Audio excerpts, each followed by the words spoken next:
Welcome to the Scene Snobs Podcast. Welcome to the Scene Snobs Podcast, everybody. I am your host, Mick, joined as always, not always, but most of the time, by my good buddy, Sir Sturdy. What's up, buddy? Thanks for joining in today. Of course, man. How's it going? Good. And if you want to follow us or listen to this, you can go anywhere down here, but I have to remove that now because we have another very special guest for you, and his name is Travis Kelsey. All right, come on down, Travis Kelsey. Oh, wait, sorry. It's the worst damn gamer ever. So.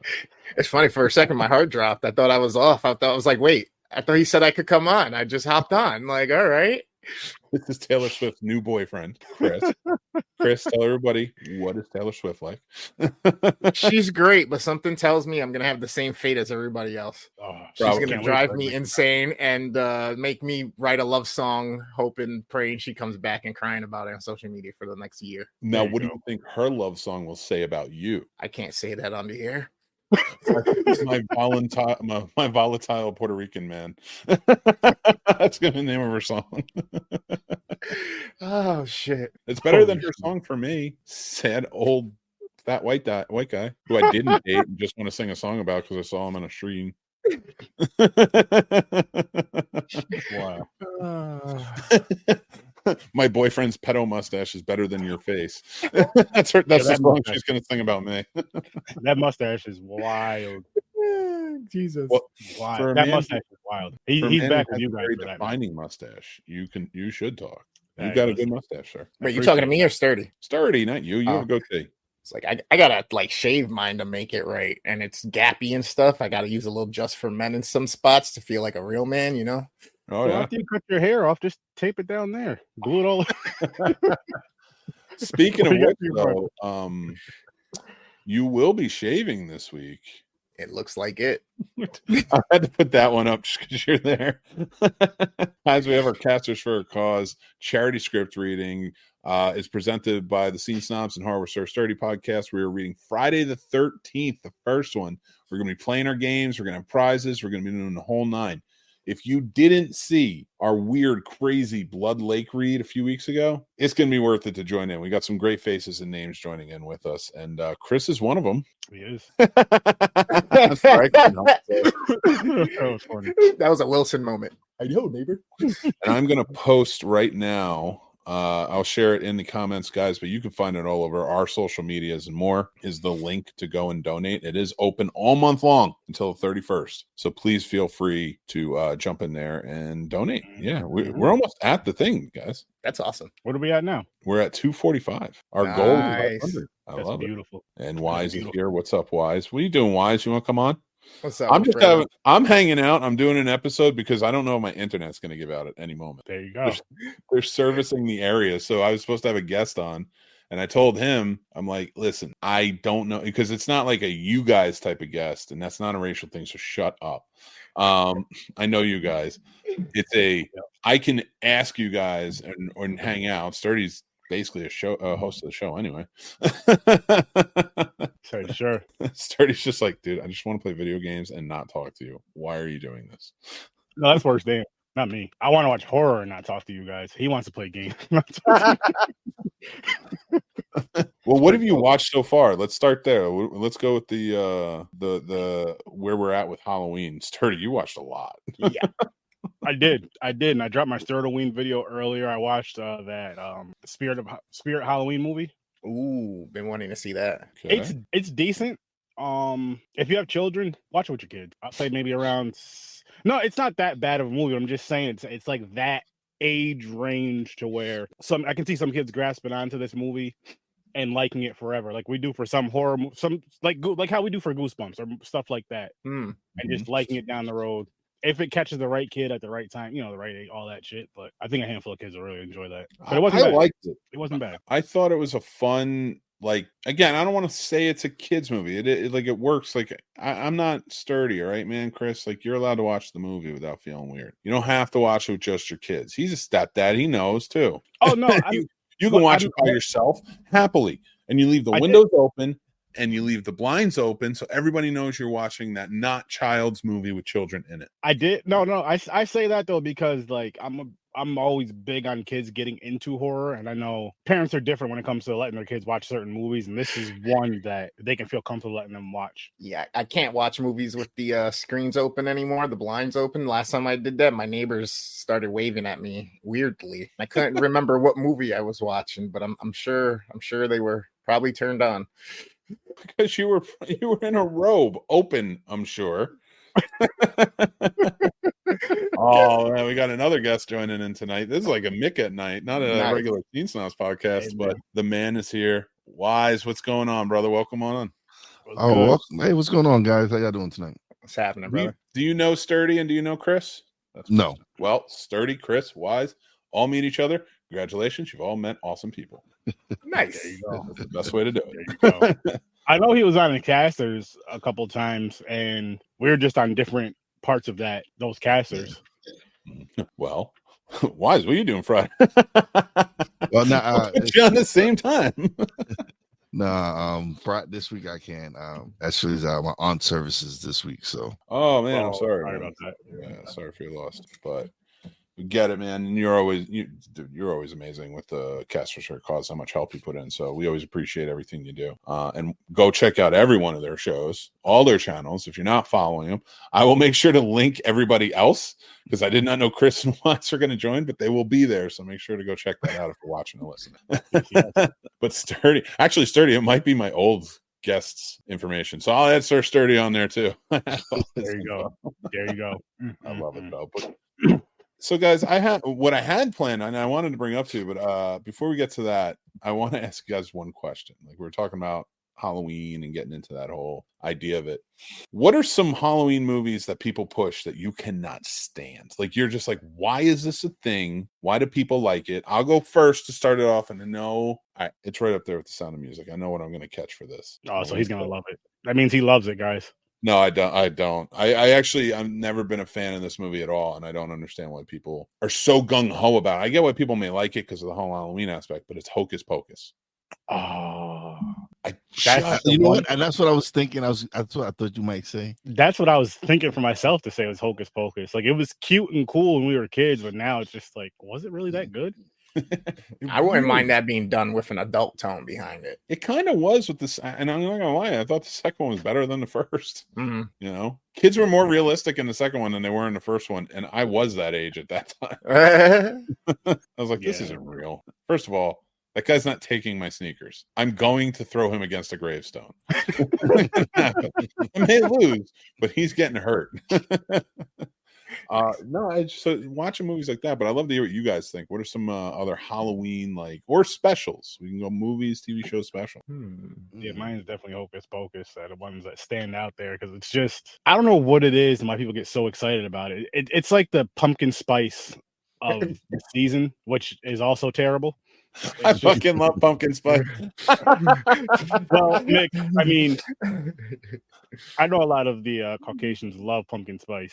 I put on my Han Solo sweatshirt or sweater vest or whatever, and I go out and get myself a pumpkin spice. Where's Mick going to get some pumpkin spice? I'm not gonna bullshit. Right, just like, there you go. I don't drink coffee regularly anymore. Nice, but I do during the fall. I watch the leaves change. Pumpkin spice, huh? I put on All Too Well by Taylor Swift. I sit there in my cardigan. Oh, you just had to bring Swift into this conversation. I've been hearing enough. I've been like, being a football fan, all you hear is Taylor Swift and Travis Kelce. Oh my God. I feel bad for her because, all she wants. She was so into cheering at those games. She was all about it. Like, she was like, I got a guy I'm dating, and he's a football player. She was living a high school relationship where she's the cheerleader, he's the football player. That wasn't I need his money or anything like every other woman who's married to one of those football players probably doing great on their own, and I wish them all the power in the world, but they are enjoying the football player's money as well. Right? And that's okay because it's a partnership and that's the way it should be. No argument or fight on that. But Taylor Swift's almost a billionaire. Mm-hmm. Yeah. And she can play high school all she wants, and people were giving her shit for it. And I was like, this is fucked up. With that though, Mick, I feel like it's more so the NFL's like, all right, listen, Taylor, we need you to come to the game, sit in the box. It's gonna help our numbers out, and next year's Super Bowl, you got that.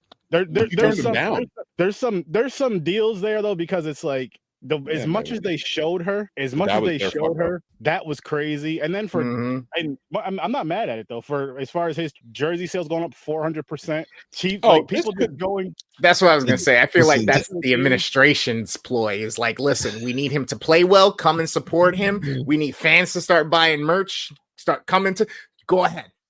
Please start coming, and we'll give you 3% or 5%. And she's just like, all right, whatever. I mean, I'm hating them anyway. I might as well take a little change too. Dude, yeah, and she'll feed the homeless with that shit. Mm-hmm. Oh, she's listen. He's benefited because, like you said, his jersey sales, and the NFL has every team that's playing right now against the Chiefs is benefited because the Jets tickets went up 40% when the Chiefs went to visit, which is this a couple of weeks ago. And see the thing, I mean, that's good and all as a business thing, but the thing that sucks about it is like those people that go to see those Jets games you know what I mean? They're going to those games all the time that don't have that kind of money, but it's like, oh shoot, X amount of dollars for these tickets. Yeah, we're gonna get those, and then Taylor Swift's gonna be here now. Now they're 500 times. That's ridiculous. That's ridiculous, and it's unfair to the common person. I get it, but I'm like, come on now, people. Let's it is, but think about it. I don't mean to cut anybody off, but I want to let's think about it this way though. If you're putting on if your appearance anywhere brings that much attention to any type of business, I don't care what level it's on, but like her appearance, you like just by the numbers, go ahead and raise the ticket, because like if you're gonna pay for it, people are gonna pay for it. Now a football thing, it sucks, but like that's commerce. Bro, I wish you would breathe on me. That's all I want. Like, right, and that's literally I think where that comes from, is like the innate thought that I might have an opportunity to see her, or I could bump into her in line or something. This bitch ain't going to get her own hot dogs or fucking soda. She's got a box with concierge. What the fuck are you talking about? They catered to shit. And I don't blame her at all. And I'm gonna change it up. She's a boss bitch, so let's give her that. If I'm gonna call her a bitch, she's getting the right term. Again, ladies and gentlemen, I'm from fucking Brooklyn, so yeah. And she's stomped all over New York. She sang a song about New York and made it way more famous than anybody else. Like, that's the thing. I have respect for people who do that, who are focused, who work, who create their own stuff. And that's why like I will ardently defend her, because she is just like us, and she started out way lower than where we started out, and look where she is now. And she did it on her own. Here's what Taylor Swift, here's what Mick is trying to do. He wants you to come on the podcast. She ain't coming on the podcast. She ain't gonna do that. I know my limitations. No. He'll get Taylor Drift. So Mick, I'll get trailer drift. So you have two Brooklynites on your podcast, on your show today, huh? Yes, sir. Yep. You too. I can't wait to see that episode of your show, Wize. Oh Jesus. It's gonna be the best episode ever, and I will watch it. Because it's just they're fun personalities, and sturdy too, man. Me, I dream about Taylor Swift and wearing my cardigan and drinking my pumpkin spice. I told you. I mean, hey, if that's what you want to do, I'm not mad at you, man. And listen, I'm not trying to overly defend Taylor Swift. I do respect her. I do respect what she's done for her business and what she's built. She's built her own franchise. Yeah, she built the brand. Don't get me. I respect all that. No disrespect to you, Taylor Swift, because I'd love for you to come on Horror Research 30 or Popcorn and Pints. You're always welcome. Doors are always open. Nicolas Cage, not you. But like when I'm going to watch football, I don't want to hear about Taylor Swift. I don't want to hear about anything but the games I'm watching. Don't worry about it. The 49ers are fine. They have all ugly people on their team.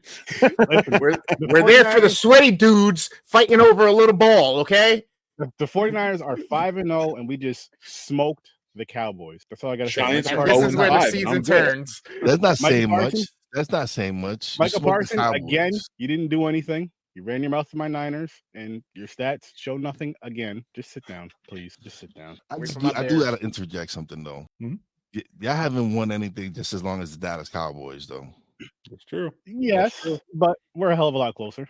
I mean, we knocked out the playoffs the past 2 years. The Cowboys haven't won a playoff games in how long? Well, they won one last year. Oh, one last year. Okay, that's cool. Okay, I think Prescott has your whole team idolizes a bunch of greedy pricks that went into a mine and started killing each other over these little rocks that's everywhere. So I don't think they idolize the 49ers.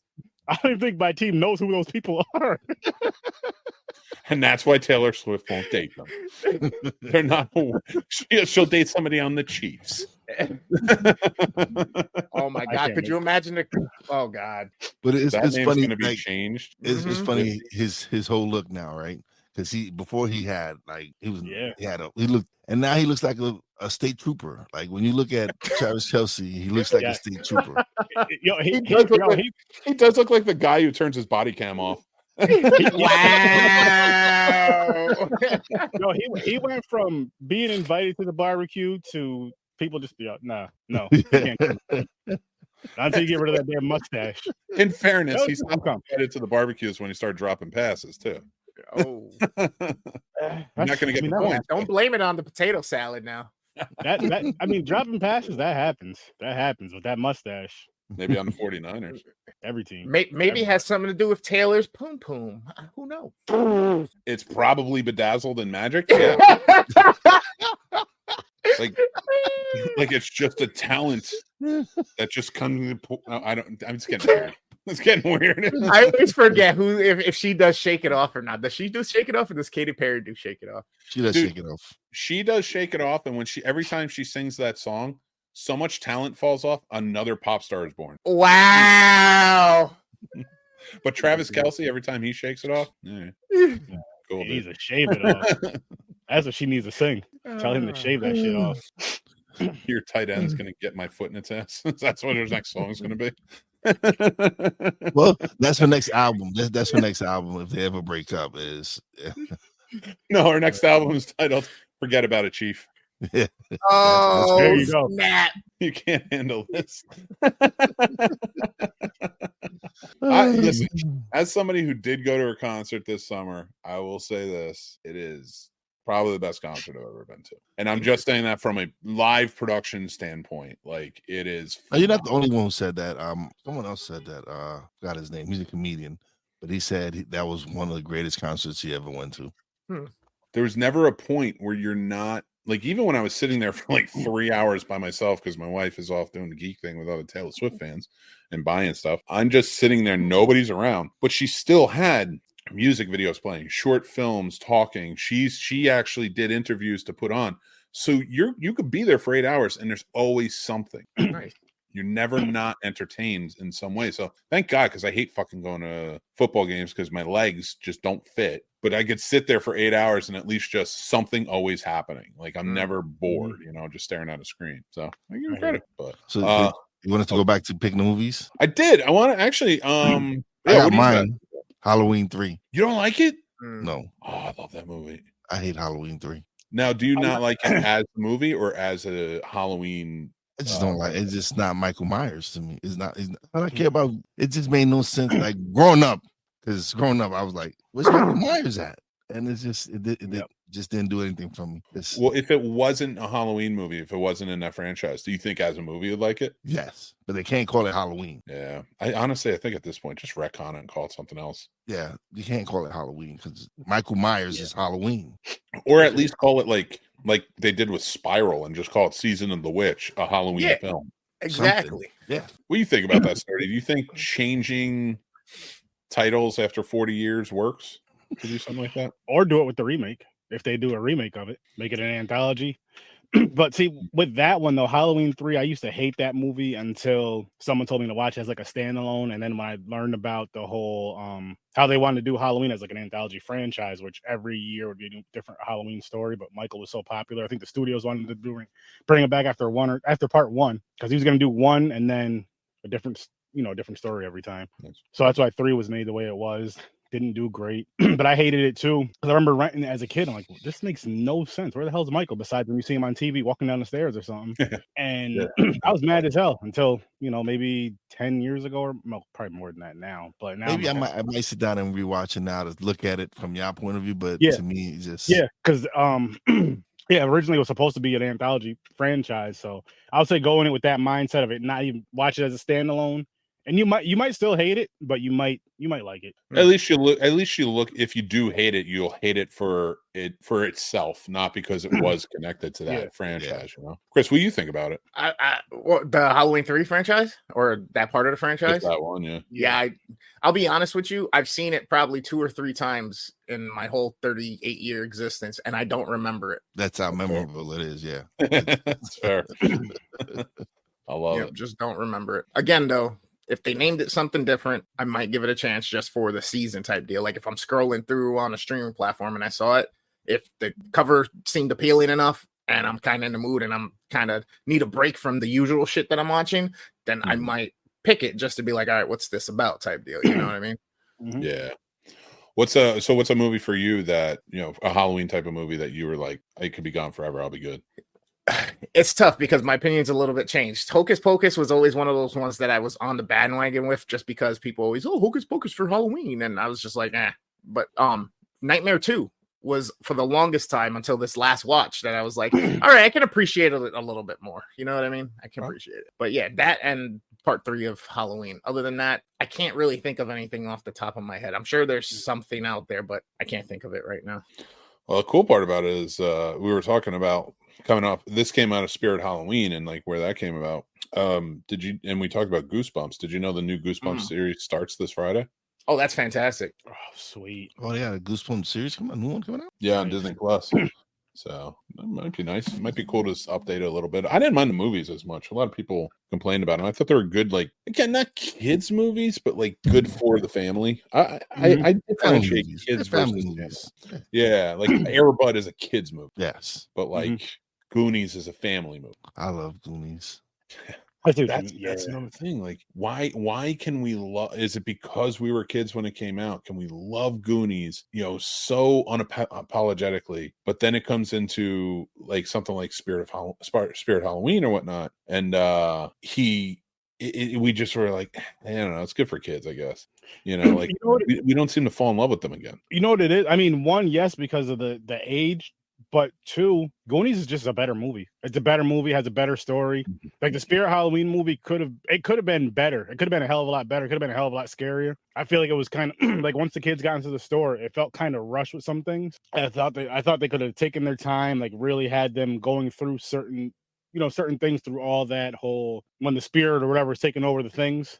Like they could have did that. They could have dug more into that. Somebody could. I know they weren't going to kill anybody off, but somebody could have at least got hurt. You know what I mean? Like just something more of like there was no. And again, it could be because I'm an adult too, but there was no like worry. You watch a horror movie or something, you have like that little bit of worry. There was no worry in this movie for me. But again, if I was a kid, maybe, or if watching it with kids, nieces, nephews, or your own children, or whatever, that are a certain age, get off of their feeling, it may make you enjoy the movie a little more, in my opinion. Yeah. Just because of how they enjoyed it or how they got from it. They're just like, yeah, it was a good time, blah, blah, blah, blah. The kids loved it. They were scared or whatever the case may be. But I think the biggest reason, just because it was honestly Goonies was just a better movie. Yeah, I mean, Goonies it's just something special. I feel like really stood out and had that proper amount of like fun kid hangout. But it is a dangerous movie. Like that's another thing about these movies that come out, and I'm sticking more to the Halloween ones because I feel like when you get to kids horror movies around this time, it's easily comparable to Goonies. But I don't think I've ever seen a movie, maybe Monster Squad. Oh, Monster Squad. I keep forgetting that one. But even that, I didn't feel like the kids were ever they were in danger, but I didn't, not like Goonies. Like I feel like one of these kids is going to get shot at any moment. Yeah. like legitimately, like they were just some bad people. And even in the beginning, I've always said this. I was like, this town is the worst town to raise children in. There's a police chase going on. Everything's like falling through the cracks. Like it seems disturbing to say for sure. But yeah, man, it's like movies like that, like when they just don't seem to live up to Goonies. So is there anything you can think of that stands out? Like I really can't think of it. I'm trying to think of other kids movies that really stand, maybe Little Giants, but that doesn't count for Halloween movies. That doesn't, I was gonna say. Yeah. But there's good kid movies, but as far as like that are like Halloween. Sandlot and Little Giants always come to mind. Sandlot is one of the greatest.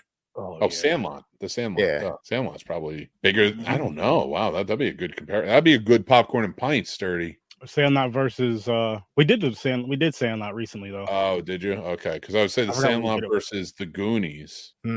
to see which one's better, which one you'd rate higher. But although the Sandlot and Little Giants would be a good double feature as well. I love Little Giants. Yeah, that would have been one of my childhood favorite little Halloween movies that I wish. I don't know if it's because I had a huge crush on Christina Ricci or not, but I loved the Casper movie back in the day. I knew you were going to say that. I was going to say I haven't seen those in years. And I liked, what was Ghosts. It? 3, right? I don't know. I only know the first one. No, Casper. Well, is there 3? No way. There's not. Well, there was some that went directly to the movie. They were more direct to video. Oh shit, he's not wrong. There's like 5 of them. Yeah, no, that's They didn't show up in theaters. They were direct to video type thing. It wasn't really like the Casper. The original was in the theaters. Casper. I remember the first 2. Beginning. The last 3, I have no clue. Casper Meets Wendy, then Casper's Haunted Christmas, and Casper's Scare School. Casper: A Spirited Beginning. Is that his murder? Is that what we're trying to figure out? An origin story might have been. You know what? Well, let me tell you, Wize. When a ghost has an origin story, it's not going to be pretty. That's a horror movie. Yeah. Imagine seeing Casper as one of the ghosts in 13 Ghosts. Let me out of here, man. Let me out. I really enjoyed that movie, 13 Ghosts. I went to see it in the theaters. I watched it earlier. It was on AMC. I this time of year, AMC just plays. Number horror movies, yeah. But I just leave it on. I just so I can walk out of the room and walk in. And the cool part about it is my kids are old enough. It's at a point where they don't show, they cut a good amount. Mm-hmm. So like I don't really have to worry. Like if it's something really bad, if they play Saw, I'm not going to leave it playing. These kids are going to lose their minds. But like right now it's Halloween H2O. It's just playing and I'm just sitting here. There you go. But I just never turned it off. It's just been playing all day because like earlier was The Thing, and I'm never going to try and miss watching The Thing. I love that movie. What do you think about Beetlejuice 2? I'm excited for it. I think it's going to be like Hocus Pocus 2. I think it's going to be a cash grab. I'm tired of reboot sequels. But you did just say Hocus Pocus 2 was better than the first one to you. So perhaps. Yeah. No, and it probably no, don't bullshit me. Don't even fucking finish that statement. There's no way I'm going to say that Beetlejuice 2, I don't care who's going to be in it, is better than the first one. No. That's another one of those like special movies that just goes down forever. As long as it's not like Coming to America 2. As long as it doesn't fall victim. Please no. You know, I've never watched that. I've never You're good. It was rough. It's just to me, it can't top the original to me. The original was just great. I think I gave it a favorable review when I first watched it, and I watched it like 2 more times after that, and I was like, this just isn't good. I just wish they left the son out of it and made it about the daughter. You know, like if you want to get married, you have to find yourself. If you want to become queen, you have to find yourself a king. So she goes out to do something similar to what her father did. It's a whole different world, wakes her up, but she realizes, I don't want to or make her gay. She doesn't want a king. She wants another queen. Like, and that just adds that conflict that would bring her dad 2 queens to try and search her out and show her the ropes. You're a fish out of water here. You don't know. I've been here. But now he's 30, 40 years out of it, and he doesn't know what the hell is going on in today's world. And I don't know. I felt like if you took that element rather than just shoehorn in a son, I don't know. It just didn't work for me personally, but I don't know. I feel like with the crickets on that one, I was like, your story is stupid. Stay away. No, I'm processing. I'm just thinking and playing the scenario because I'm like, man, it's like really tough nowadays to do the whole dating game thing because everything's on a fucking app. That would be even funnier. Like he's trying to figure out dating on the app for with his daughter because like they don't need those things. That those are not necessities in their world. So, and that's what made the first one so wonderful. Everything that was there, they never knew it just because they were so well trained, like the whole family and and Arsenio too, who wasn't family but friend. Like they were so well trained in everything they do. They're so well educated, but they go into this world that's just like, I don't understand any of this because I don't have any necessity for anything you guys live. Yeah. Like it's just it was so God, that movie was perfect. That first movie is just perfect. It's awesome. It's awesome. Now I think about it, I'd love to ask you guys, what's Eddie Murphy's most perfect film? Tough one. You got so many though, man. He's got so many. Yeah, so freaking. Like one of my favorites is Boomerang. That's a good one. Great. I'm a Beverly Hills Cop guy. Yeah, I was gonna say I love the first one. I love it. I'm in the minority. I love 3 in the fucking theme park. 2. No, I said I was in the minority. He was so mad at John Landis for that. I get it though. I do watch it. I like it. It's a guilty pleasure for me personally. But like, all right, here's the fucked up part, and it fits within your show tonight, Sturdy. I think most 3 movies are good. Okay.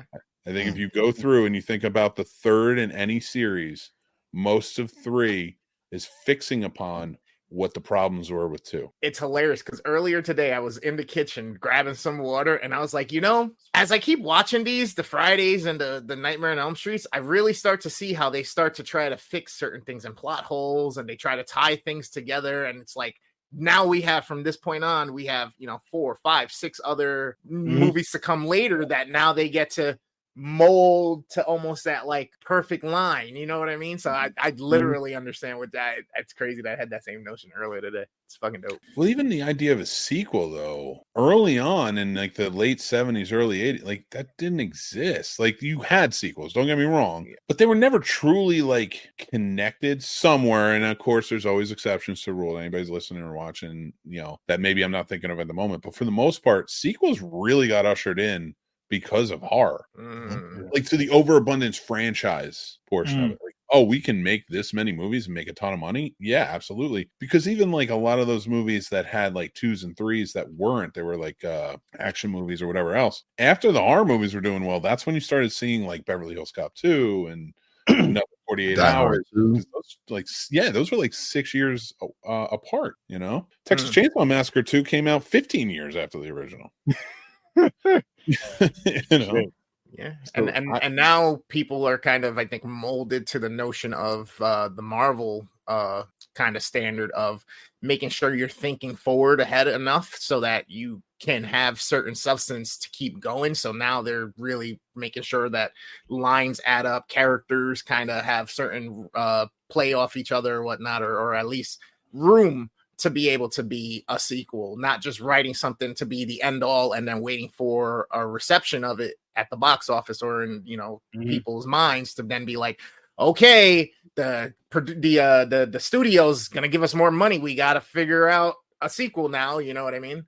Yeah. That can shoot yourself in the foot though, because like if you don't have, like back in the day before sequels were really like becoming so demanding where we can make more money, I really truly think just based off of my own observations, like everybody's speculation or whatever, but I really truly think that a lot of those sequels in the beginning never knew to tie anything in because they never knew they were going to get one, or whereas now once it became more in demand, I think people started planning like you said. But I think what Marvel's doing, they're kind of screwing themselves in this newest phase, is they're over planning and they're kind of locking themselves into things that earlier on in the first phase or the second phase, like you could kind of wiggle out of, and walk away from it. Nobody was like, okay, like Terrence Howard no longer being War Machine. And Don Cheadle stepping in. Like, now that's a casting, but like there are story things that happen too that like kind of get changed up, like Spider-Man and all that stuff being added because they didn't know at first. But like I think that's what these franchises and why we're getting franchise fatigues are doing. They're planning too much, too far in advance, and you stifle writing and creative process that way. It's funny, right? They say, hey, control what you control in life, right? You can't plan too far ahead because life is going to life. It's just going to happen no matter what your plan is. And everybody has a plan until you're punched in the face, right? Until you're punched in the mouth, like Mike Tyson said. So if you are trying to plan stuff that far ahead, you can run into that issue. But as of today, I was watching for Sturdy's podcast, Friday the 13th, part 3, Nightmare on Elm Street part 3, and then I said screw it, I went to part 4s for both of them, and now I'm ready to go for Thursday. But I did see how both those directors and writers, you can tell where Wes Craven really did have a lot of stuff kind of in mind already, and given the opportunity now to flesh out certain things. And then Sam Cunningham, or is it Cunningham for Sean Cunningham? Sean Cunningham. You can tell because every single one starts where the other one ends and has some type of a loop back at some point to something that happened either in the one previous or the one prior to that one, that now you can tell, okay, So not for nothing, they may not have been prepared, but in their mind's eye, they kind of already had a vision and kind of knew what they kind of wanted to do. And now they were given the opportunity. So they said, let's do this. You know what I mean? Yeah. I mean, that's a great point. And one thing I like about that is, so like Sean Cunningham, yeah, he had the foresight to just be like, and I maintain that he had the foresight to do this because he wasn't as talented of a filmmaker, because he wasn't a writer. He's a director, and he really was more of a producer than he was a director. But when he stepped in, I think that was like the easiest way to connect everything. Okay. And, just like, let's pick it up like the next day or whatever, or figure out. Whereas like somebody like John Carpenter, who wanted to tell different stories and didn't want to be like bogged down, like he told him, he's like, do not do the second one. I know Friday the 13th did well. He's like, make this an anthology, which is what we talked about in the beginning, and it will be good. It will be fine. We just get rid of Michael Myers, and then we don't set that precedent. If 2 didn't exist, everybody would have loved 3, because it was just such a different movie. And if that precedent had been set, and going forward with like Sean Cunningham, like, yeah, he made I argue that Friday the 13th is one of the best put together franchises because it's simple. You can add a lot of layers, you can put a lot of legacy to it, but it's simple. There's not too crazy. Jason's going to kill people. That's it. Even the 5th one, somebody dressed up like Jason's going to kill somebody. Whereas like Wes Craven and what happened with like Freddy, he wanted Freddy dead. He hated that ending where she gets pulled through the window. He wanted him gone. That was it. Done, dead. We told the story. Let's move on. Robert Shea, who owns New Line, stepped in and was like, nah, man, Freddy's going to make us a ton of money and we got to keep him going. And so that's why they had a big fight when Wes Craven left. But when he came back to the 3rd one, that was him stepping in with the story. He wanted Heather Langenkamp's Nancy, to be back. He didn't want him taking Freddy and all this big journey. He wanted a proper ending for her if they're going to keep going with Freddy. And that's why she only appears in the Wes Craven movies. Mm-hmm. I like the New Nightmares. Yeah. She comes back for New Nightmare, and even that, he was like, we're going meta, and she's going to play herself, and this is how we're going to do it. And that's why I respect about him. He stuck to his guns. John Carpenter, the Sean Cunninghams, like I respect them as producers because like that's the goal: make franchise, make money. And he did that before when a lot of people weren't doing that. So like I give him a lot of credit and being able to see that and kind of go with it. But I'll tell you, when it comes to as we're talking about like everybody and how they're picking up and like he was fixing it and maybe trying to breathe new life into this franchise that changed so much in that second one. It's the third that everyone's going to try and fix the third one, because if the second one is critically not good, you are going to try and fix that second one. And even like take Star Trek movies as an example. That first one was exactly what everybody in the Star Trek fandom did not want. So that's why we got the second one. It's like we want more Star Trek and Star Wars combined. So like that's why we got Wrath of Khan, which arguably the best version of the movie, and killed it. And that's why the third one sucks in my opinion. I like it. I like it personally, but it has a lot of problems. It goes a lot of different directions it shouldn't. But thinking about it from that perspective, you have all of these these people who come back and they do it, and then they make that second one so great, and then they're coming back for the third one, but they've already shoehorned him. They killed Spock, they did all this stuff, like, and now they're just like, okay, well, let's bring him back, let's go search for Spock. And it's like you kind of went all over the place with it. You should have just kept them alive, but that's how you kind of shoot yourself in the foot when you're course correcting. I know Sturdy's got a show at 8, and most of us are all on it. Wize, you just met Sturdy, that's why. But we are gonna switch up a bit. I don't know if you guys want to talk about this. I was going to talk about the Face of Horror debate. Let's go. Get into it quick. So how many of you guys know about Face of Horror out there and what's going on with them? I think Sturdy, were you part of it last year? No. I think I was going to, and then when I heard the rumors and stuff of it being fake, at the one point I was just like, all right, I'm just not even going to mess with it, and just stayed away from it. So my biggest argument with it, and I'm going to ask you guys too what you guys think about it, but like I know crunch for time, so my biggest argument with this is all I kept hearing last year was fake because you have to buy votes. But I knew early on you didn't have to just buy votes. If there's a free option, it's not a scam. If there's no free option, it's a scam. You have to enter your credit card in anywhere. And now a lot of people are pissed because it's either, if you want the free vote version, you have to enter a credit card, or you can do it through Facebook. I get it. You're going to follow the page. That's what they want. They want it put out. So like it's all the same shit that everyone does when they're putting their shows out there, doing this, doing that. And what really ticked me off last year, because like I was trying to tell people, I'm like, you guys are bluntly calling this a scam without any evidence or knowing. And so I started digging, and I'm like, is this? And then, of course, it's the first year, so you're not going to know until there's a winner, if this is an actual scam or not. That's true. Now, from everything that I've looked at and I've read, and I've watched a lot of videos, I've read a lot of stuff, there's no argument. From what I understand and everything I looked at, and I looked in depth, she won, and I'm not going to put her name out on the show like this, but the winner from last year, she won, and there was no issue. There was no argument. There was no saying. I don't think she overly broadcast that she won because everybody's calling it a scam, so I don't blame her. But that's speculation. But she won, and I didn't hear any argument about like I didn't get what I was owed or this, that, and the other. No posts or anything. So stepping into it and listening to people bitch and moan, because I was in it this year, I'm like, what is this about? What is going on here? Because I remember last year everybody was bitching that you have to buy votes. That's what it was reading the headline and running with it. And I was just, and I kept telling them, I was like, no, there's a free version. If you have Facebook, there's a free version. It's not a big deal. And everyone's like, no, it's a scam. It's a scam. Well, what's your proof? That's just a scam. You have to buy votes. Well, you don't have to buy votes. You can do it for free once a day, every day. Yeah, it's a scam though. You got to buy votes. They want money, and they're not even giving it to charity. How do you know they're not giving it? And then like these questions just keep coming up, and there's no answer. I have not gotten any answers. There's never been a shred of proof given. I have not seen anything. Now, if I'm missing something, please send it to me. And anybody watching, please send it to me. But better have proof on it, because if there's no proof that says this is a scam, the winner says it's a scam, or people know for a fact and can hold up solid proof, shut the fuck up. Who cares? Like, this is, what are we canceling here? Because you're losers? And I'm not losers in life, but no, yeah. You lost the contest, so you're crying about it? Yes, I got into this thinking, like, I'm not a face of horror. I have a horrible face, but I'm not a face of horror. But I'm going to just jump in and have some fun with it, because it seems like everyone who was ignorant to the scam talk last year had a good time with it. They didn't bitch, they didn't moan, they just shared their stuff out. And now everybody's again bitching about it. And I asked everybody who bitched to me about it, I was like, are you in it this year? No, it's a scam. Then shut up and let me have fun. Right. I heard you. I saw all of your posts last year. I saw all of your posts this year when they came back.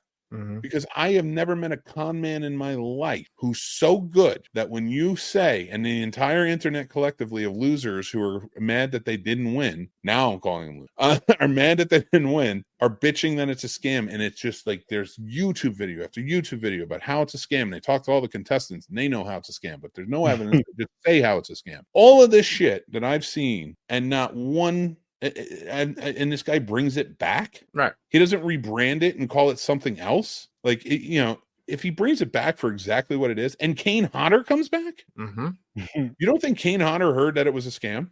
Right. Yes. I hate to break it to you all out there who are watching and listening, and whoever joined up and thinks it's a scam. And I want to hear what these gentlemen have to say. So I'm going to go to that. But I just want to say one thing to you guys. Let it go. You lost. You didn't get the votes. You didn't have enough money to buy the votes. It is what it is. I will tell you this year, I did see that you cannot buy your own votes, because my wife tried to buy the votes with my card and it denied her. And I was like, So you cannot buy the votes. I'm sure there's some way around that. There's always some way around that shit, but you cannot. You can vote for free. I can show you where you can vote for free, and it's one daily vote a day, and it's fine. Stop complaining and just accept the fact that you are not the face of horror. Just like I'm not going to be the face of horror. Gentlemen, as we wind down, I'd love to know what your thoughts on this are. Or if you have any. I don't really have much. Like I said, after I seen that or whatever, I didn't do any digging or investigating, and then I just forgot about it till it popped up again this year. And I was like, I'm good. Yeah. I mean, do they claim to donate it to charity or anything? Yeah, they have a charity on there. It says this all goes to this charity. Okay. I don't have the name of it right off the bat, but I can pull it up right now. Somebody could have easily contacted that charity and be like, hey, were you a part of this? Did you actually get what you were owed, or what they promised you of the winnings of the collection? That's one real simple way. You know what I mean? I know people can still fake emails and all that other shit, but either I'm sure there'd be somebody who's now just in spite, just to prove their point and make themselves feel right, would do some shit like that and just be like, look, I've generated an email from them that says they never received their payment. Which again, and we're coming to, and this is the problem with where we're at right now with AI and video and all this stuff, is like, even Elon Musk has said it several times. We're heading towards an age and an era where we're not even going to know if we can believe our own eyes anymore, because of how good these fake videos are becoming, and these songs and all these other things that are being generated by AI. So guess what? It's only going to get worse from this point on out. But yet you're going to be following another video and you're going to be wholeheartedly spreading some disinformation because you can't fact check that shit. Good luck. Well, I mean, even if you have somebody out there who aren't, I don't know, even if you have somebody out there who isn't giving all their charity money, unlike Cats for a Cause, which we do, giving all their charity money to the planned charity, it's still like many, if not all, charities do that. You know, all your big charities keep a percentage in a nonprofit, but they still have to pay people who work for it. They still have to do this, that, and the other. I don't know what the face of horror office looks like. Right. It seems pretty well put together. You know, I'm not saying it might be 2 or 3 people. People still donate to the Salvation Army. That's true. And I mean, even now, just typing it, and again, I'm not going to say her name on there, but like even now, I typed in her name and Face of Horror, the winner from last year, and like news articles are popping up. Do you think they didn't do their research? I don't even know what you're talking about, but the Faces of Horror thing.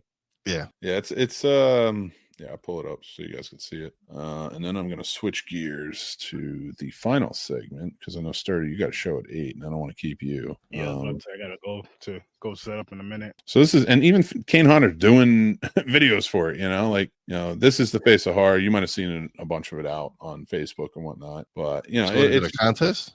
Yeah, it's just a contest. People vote for you. You ask people to vote for you. They can do a free vote daily on through Facebook, or they can use their credit card just to vote for free, is what they say. Right. Or you can buy votes and all the proceeds. Well, I don't know the certain percentage, so I don't want to say all the proceeds, but proceeds will go to their charity that they've chosen, which is, I want to stop to look at the name of it. Oh, it's the Andrew McDonough B Plus Foundation. And it is proud to support the B Plus Foundation to aid their mission to provide financial assistance to families, fund childhood cancer research, bring awareness to the fight against childhood cancer. And that's where it comes in, and that's where I'm going to kind of end this. Most people, and not putting this down, I'm not trying to be, you know, put society down as a whole, but individually, most people, when they lose something, don't give a shit about charity. They're just self-absorbed in that loss or whatever's going on, or the fact that they may not get something they want. And then collectively, when you're on social media and some of those people are saying this is a scam because I'm not going to win, there's your problem. That's true. What it turns out to. So that's in real life too. That's true. Shout out to the government. As close as social media has made us, it has also torn us apart. And that, my friends, is where I'm going to end the show with you guys tonight. I'm going to say goodnight to you guys, and then I'm going to do my mixed movie picks, but I will see everyone very soon. Wize, thank you so much for jumping on with me tonight. I really, truly appreciate it, brother. I love having you on. Man, I love coming on and talk. Since my podcast has nothing to do with movies or any of that stuff, whenever I get the chance to talk movies, I love it. So, well real quick, then, are you a huge horror fan? Yeah, perfect. And then I got 2. We have my Horror Search 30 show, and then me and Worst Damn and 2 other gentlemen, Popcorn and Pints. We do non-horror movie reviews every Saturday, 2 movies. So I'm gonna get you on for those, man. I'll get your information from Mr. Manhattan. And I'm sure you two. Where are you guys from again? You said Brooklyn. You don't know. You don't know. I'm from Brooklyn, but I live in Pennsylvania now. I'm asking that because I know how you New Yorkers and you city New Yorkers. Right, so it's different. You gotta understand something. Like, all right, you gotta understand the difference between a Brooklynite and a New Yorker. Because when you ask us where we're from, we don't say New York.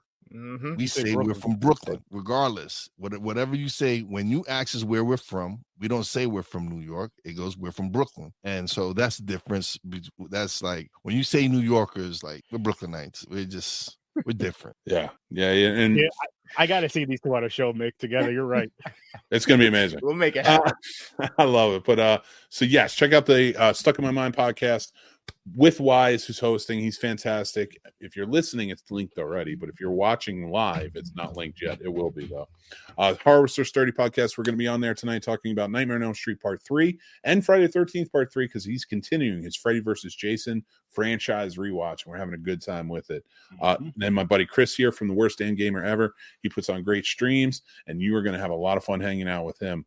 So go check them out. Go follow everything down below. I want to thank you guys so much for being on tonight, and just thank you so much. You guys are amazing. Well, anytime, man. Thanks for having me. Yeah, absolutely. But I'm going to let you guys go, and I'll see you guys in a few minutes for the thing. But I'm going to give my Mix movie picks, so stay tuned, everybody. Peace. Peace. All right, it goes. Peace.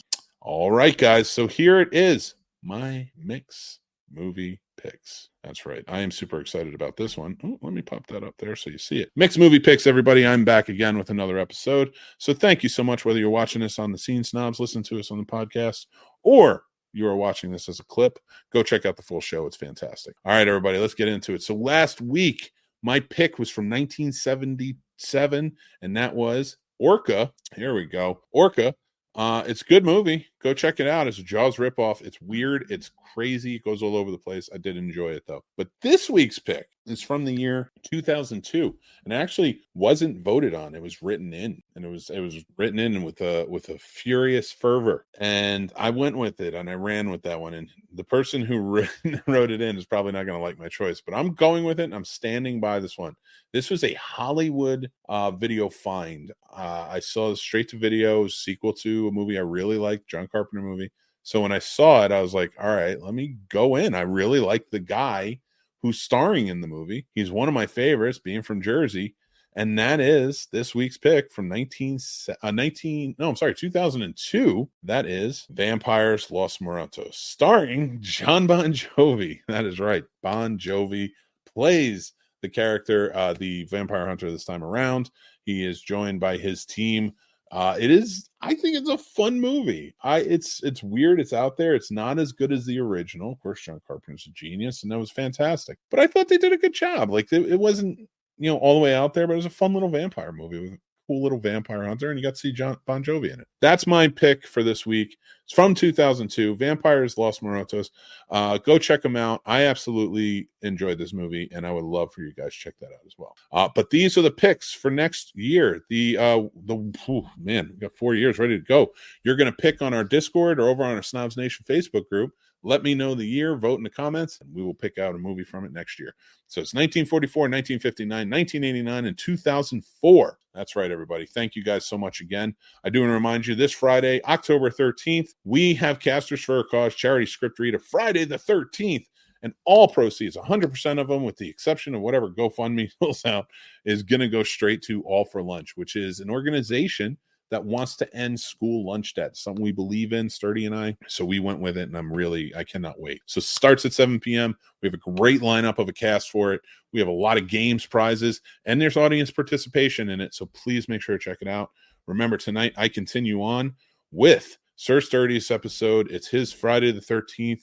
Freddy versus Jason, I should say, is really what it comes down to. And let's see if this works. It's not working. I don't know what's going on. Here we go. There we go. So Tuesdays and Thursdays all month long for 9 weeks. Freddy franchise versus Jason franchise. Tonight is part 3. Go check it out. We were doing Nightmare on Elm Street 3, and we were doing Friday the 13th part 3. So thank you guys so much for joining in. I'm Mick Manhattan from the Scene Snobs. Make sure to hit that like button, hit that subscribe button, and hit that little bell so you know when more episodes of Scene Snobs Podcast and more come out. If you are listening to this, please hang out. Please make sure to join up with the Snobs Nation. Hit follow, hit like, rate and review us. It really helps us go a long way, and we truly, truly appreciate it. A few kind words really can help in a big way.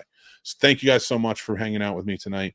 I can't wait to see you on Friday for our next big live event. But until next time, be kind, stay spooky, and take care. Bye.